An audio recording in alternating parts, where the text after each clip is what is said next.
앞으로 강의 진행 순서를 잘 보시면요. 자, 이렇게 진행합니다. 자, 물건 찾기, 정보지, 구독션이나 지지옥션, 법원 사이트 이런 것들을 통해서 이제 물건 찾는 방법, 요거에 대해서 강의를 할 겁니다. 그래서 제가 있지 않습니까? 처음에 부동산 자격증을 취득하고 나서 어떤 법인 부동산에 갔어요. 그러니까 그 법인 부동산에 가니까 제일 처음에 시키는 게 뭔가 하면 남의 부동산 가서 물건 빼오는 거, 이거를 시키시더라고요. 그래서 전 좀 생각이 좀 깊어졌습니다. 제 하던 일이 있었기 때문에 그거를 양심적으로 못 하겠는 거예요.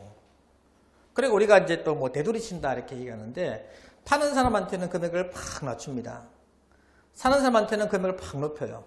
이 차액을 수수료로 챙기더라고요. 뭐 법정 수수료가 아니가 이런 수수료 챙기더라고요. 그래서 나중에 처음에는 매도자 매수자를 못 만나게 했다, 구분을 시킵니다. 나중에 등기할 때는 만나게 되잖아요. 금액이 나오니까. 그때 막 싸우고 하는 이런 상황들이 벌어지니까 제가 도저히 부동산 못 다니겠더라고요. 그래서 한 달 정도 딱 다니고 결국은 사장님 죄송합니다, 제가 못 다니겠습니다 하고 나왔어요. 그러고 나서 뭐 할까? 저 산에 가서 참 기도도 많이 하고 했는데요. 뭐 할까? 고민이 너무 되는 거예요. 뭐 할까? 왜? 40 후반에 이 부동산 길로 들어다 보니까 너무 힘들었습니다. 그때 있지 않습니까? 제가 아까 루트 4가 일하는 거 모르는 그 친구가 있지 않습니까? 결국 팔수해가지고 공인중개사 취득했어요. 이 친구가 지금도 만나고 있는데, 이 친구가 형님 경매 한번 배워보세요 그러는 거예요. 그래서 이 친구한테 그래 좋다 해가지고 저도 그때부터 경매를 배우기 시작한 겁니다. 경매를 배우니까요, 저하고 너무 잘 맞는 거예요. 왜요? 부동산 가니까 그런 것이 있었는데 경매는요 그런 것이 필요가 없어요. 내가 게을러서 문제지. 법원 사이트 가면 항상 물건이 차고 넘칩니다. 내가 좋은 물건, 나쁜 물건 구분을 못해서 문제지. 내가 게을러가지고 확인 못해서 문제지. 물건은 차고 넘치더라는 거예요. 그래서 경매는 이거 나하고 딱이다. 이거는 나의 천직이다. 저는 그렇게 생각을 했습니다. 그래서 그 수많은 물건들을 앞으로 만나게 되실 겁니다. 그리고 자, 두 번째 이제 권리 분석인데요. 권리 분석. 자, 부동산 관련 민법을 강의할 겁니다. 그리고 부동산 등기부 등본은 우리가 볼 줄 알아야죠. 등기부 등본도 못 보면서 경매하신다는 분은 정말 조심하셔야 됩니다. 왜? 경매는 그렇습니다. 우리가 한 건 성공했어요. 그 다음 건에 올인 하죠. 그 다음 건에 또 올인합니다. 또 올인합니다. 결국 여기서 한번 실패하면 어떻게 됩니까? 이 벌었던 거 다 결국 날아가는 이런 상황이 벌어진다는 거예요. 그래서 이 권리 분석을 완벽하게 알고 실수하지 않는 것, 이것이 굉장히 중요합니다. 제 강의를 듣는 목적은 첫째, 실수하지 말자. 실수하지 말자. 실수하지 말고 완벽하게 분석해서 수익 창출하자. 이것이 1번 강의의 가장 주 목적입니다. 그래서 권리 분석에 대한 이런 것들 강의를 쭉 할 것이고요. 그 다음에 있지 않습니까? 권리 분석 기본교육 이런 것들 강의를 할 겁니다. 말소기준권리, 주택상가인지도 보법 이런 것들 강의되고 하고요. 그 다음에 심화교육으로 해가지고 나중에 다시 또 강의를 할 겁니다.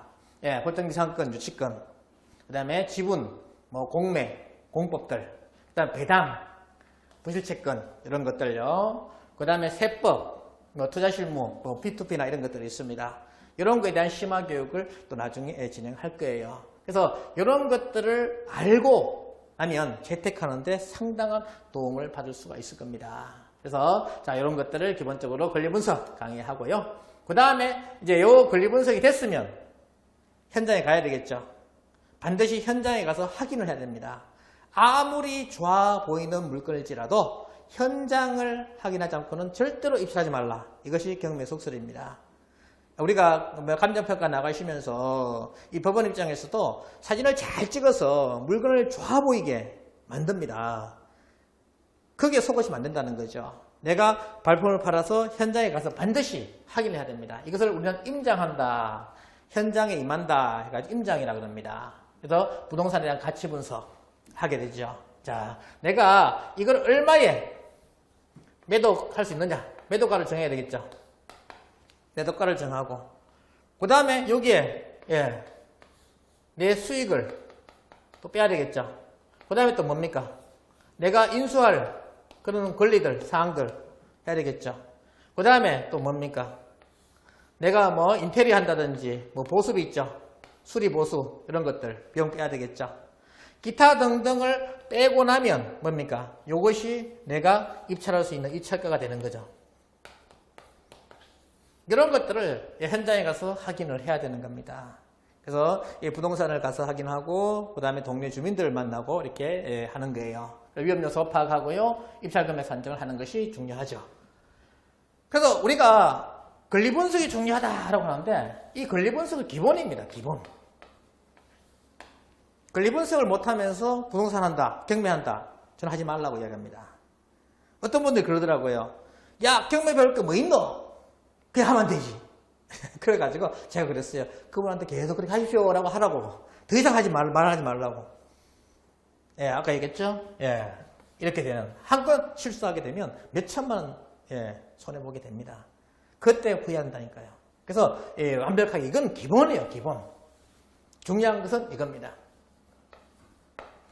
임장활동 가가지고 이런 위험 요소, 이런 것들을 파악해서 내가 입찰가를 딱 산정하는 거. 이것이 제일 중요한 작업입니다. 이 기본을 하고, 그 다음에 요거를 이렇게 하는 거예요. 그 다음에 이제 법원에 가서 입찰서 작성하는 겁니다. 이거는 뭐, 기능적인 거니까, 몇 번 연습하면 됩니다. 근데 이제 실수하지 말아야 될 방법. 내가 혹시라도 입찰 금액을 잘못 적었든지, 물건을 잘못했어. 어떻게 포기해야 될 것인지, 그런 방법에 대해서 제가 나중에 강의 중에 할 겁니다. 그리고, 이제 명도. 여기 있는 그 부동산에 경매 물건지에 거주하고 있는 이 사람들 내보내는 행위를 우리 명도라고 그랬죠. 명도를 어떻게 할 것이냐 이런 것들 강의를 할 것이고요. 그 다음에 매도 어떻게 매도하는 것이 가장 수익 창출을 극대화할 수 있느냐 이런 거에 대해서 강의를 할 겁니다. 그래서 우리가 부동산 하시는 분은요 딱 간단합니다. 매도자, 매수자, 요 권리관계 요것만 딱 보면 돼요. 근데 경매는요, 내가 물건 찾아가지고 권리 분석하고, 그 다음에 임장활동 가서 현장에 가치 분석하고, 법원에 가서 입찰 작성하고, 내보내고 나서 매도까지 해야 됩니다. 그래서 이 공인중개사분들보다도 더 많은 공부를 해야 되는 것이 뭐다? 경매라 보시면 됩니다. 그래서 이 공인중개사분들은 결국 수수료는 받지만 나는 이 모든 수수료와 기타 이 부동산 가치까지 다 내가 수익 창출할 수 있기 때문에 수익 극대화가 될 수 있는 것이 경매라는 거예요. 그래서 경매를 배우면 삶의 질이 틀려지게 됩니다. 제가 있지 않습니까? 처음에 경매할 때 아반떼를 딱 끌고 갔어요. 가면요 휙 밑으로 내려가라 그럽니다. 그래서 안 되겠다 해가지고 벤츠를 샀어요. 벤츠를 사고 딱 끌고 가니까 어서오시오 탁 해서 이렇게 딱 하더라는 거예요. 그래서 하여튼 모르겠습니다. 자본주의 사회 아니겠습니까? 그래서 이 잘 벌고 잘 쓰는 거 이건 참 중요하다 해요. 생각해요. 내가 잘 벌었으면 잘 쓰면 됩니다. 잘 벌고 못 쓰면 이제 이게 문제가 되는 것이지 잘 벌고 잘 쓰면 문제가 전혀 없다고 생각합니다. 그래서 삶의 질 자체가 틀려진다. 그래서 열심히 노력하면 노력한 만큼 대가를 수익을 얻을 수 있는 것이 저는 경매다라고 생각을 합니다.